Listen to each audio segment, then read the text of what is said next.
बचपन की एक ऐसी समस्या है जिसे लोग अक्सर सिर्फ सर्दी जुकाम समझकर टाल देते हैं। इसे मेडिकल भाषा में एडेनॉइड हाइपरट्रॉफी कहते हैं। खासकर उन परिवारों और माता-पिता के लिए इस मुद्दे की सही जानकारी होना बहुत जरूरी है, क्योंकि ये बच्चों के विकास से जुड़ा एक अहम विषय है। तो चलिए इस एक्सप्लेनर में सीधे मुद्दे पर आते हैं और इसे डिटेल में समझते हैं। आज के इस छोटे से एक्सप्लेनर में हम सबसे पहले लक्षणों को पहचानेंगे, फिर समझेंगे कि आखिर ये एडिनॉइड्स भला क्या हैं। उसके बाद बात करेंगे कि इसका निदान यानी डायग्नोसिस कैसे होता है, इलाज के क्या विकल्प हैं, और अंत में देखेंगे स्पर्श चिल्ड्रंस हॉस्पिटल जैसे एक्सपर्ट सेंटर्स इसमें कैसे मदद कर सकते हैं। शुरुआत करते हैं लक्षणों से। किसी भी बीमारी को ठीक करने का सबसे पहला और अहम कदम यही है कि बच्चे के रोजमर्रा के सांस लेने के तरीकों में आ रहे बदलावों को समय रहते पहचान लिया जाए। क्या कभी ये ध्यान दिया गया है कि कुछ छोटे बच्चे लगातार अपने मुंह से सांस क्यों लेते हैं, या फिर रात में सोते वक्त बड़ों की तरह जोर जोर से खर्राटे क्यों लेते हैं? असल में ये सिर्फ कोई आम सर्दी जुकाम नहीं है दोस्तों, ये सांस लेने में हो रही एक काफी बड़ी तकलीफ का इशारा हो सकता है, जिसे बिल्कुल नजरअंदाज नहीं किया जाना चाहिए। चलिए कुछ अहम लक्षणों पर गौर करते हैं। अगर बच्चे का नाक लगातार बंद रहता है, वो हमेशा मुंह से सांस लेता है, या रात को भारी खर्राटे आते हैं, तो चौकन्ना होने का वक्त आ गया है। इसमें सबसे खतरनाक है स्लीप एपनिया, जहां सोते वक्त सांस सच में कुछ सेकंड्स के लिए रुक जाती है। इसके अलावा कानों में दर्द होना, आवाज का थोड़ा नाक से आना, या दिन भर थकान और चिड़चिड़ापन रहना, ये सभी इसके प्रमुख संकेत हैं। तो अब सवाल ये उठता है कि आखिर ये एडेनॉइड्स हैं क्या?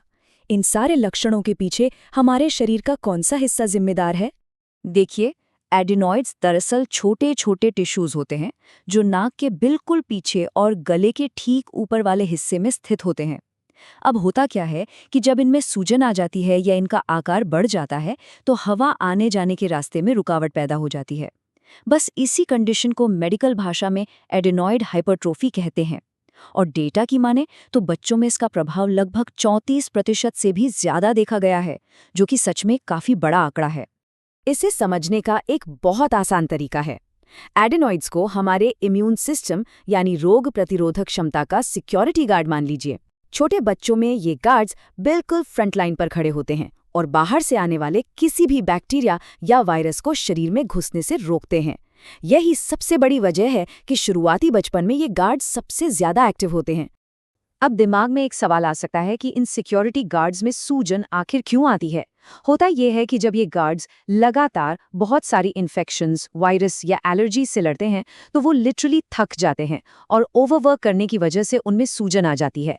धूल, प्रदूषण और यहाँ तक कि गैस्ट्रोएसोफेजियल रिफ्लक्स जैसी चीजें भी इसका कारण बन सकती हैं, और इस सूजन के चलते वो अनजाने में ही बच्चे की सांस की नली का रास्ता ब्लॉक कर देते हैं। यहाँ एक और अहम बात जानने वाली है। अगर इस समस्या पर समय पर ध्यान नहीं दिया गया, तो इसका असर चेहरे की बनावट पर भी पड़ने लगता है, जिसे एडेनॉइड फेसिस कहा जाता है। लगातार मुंह से सांस लेने की वजह से बच्चे के जबड़े का आकार बदल सकता है, ऊपर के दांत बाहर आ सकते हैं और चेहरे का बीचों बीच का हिस्सा थोड़ा अंदर की तरफ दब सकता है। इसलिए सही वक्त पर इसकी पहचान करना सिर्फ सांस लेने के लिए ही नहीं, बल्कि चेहरे के सही फिजिकल विकास के लिए भी एब्सोल्युटली क्रूशियल है। अब आगे बढ़ते हैं डायग्नोसिस की तरफ। आइए देखते हैं कि एक डॉक्टर क्लिनिक में इस छुपी हुई प्रॉब्लम को आखिर पकड़ते कैसे हैं। इसके निदान के लिए बिल्कुल आसान और बिना डरावने वाले कदम उठाए जाते हैं। इसमें घबराने वाली कोई बात नहीं होती। सबसे पहले एक नॉर्मल फिजिकल एग्जाम होता है, जिसमें गले और कान को चेक किया जाता है। दूसरा स्टेप होता है गले का एक साइड एक्सरे लेना, जिससे इन एडेनॉइड्स का साइज साफ साफ दिख जाता है। और तीसरा सबसे प्रिसाइज तरीका है एंडोस्कोपी। सुनने में शायद थोड़ा बड़ा शब्द लगे, पर इसमें बस एक बेहद छोटा सा कैमरा नाक के जरिए अंदर डाला जाता है, जो एक बिल्कुल सुरक्षित और आसान प्रक्रिया है। डायग्नोसिस के बाद सबसे बड़ा सवाल आता है इलाज का। उपचार और सर्जरी के क्या ऑप्शंस हैं?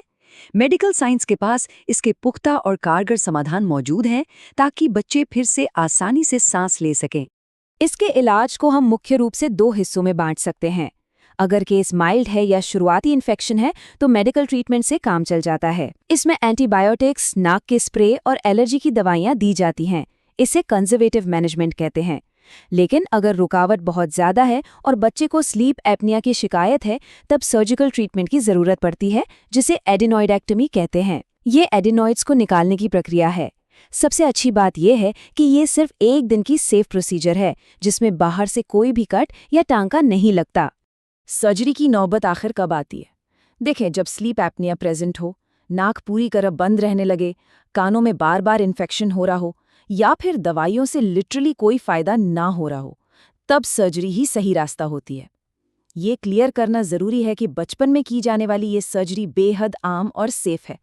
इसके बाद बच्चे की नींद और ओवरऑल ग्रोथ में जो सुधार आता है, वो वाकई कमाल का होता है।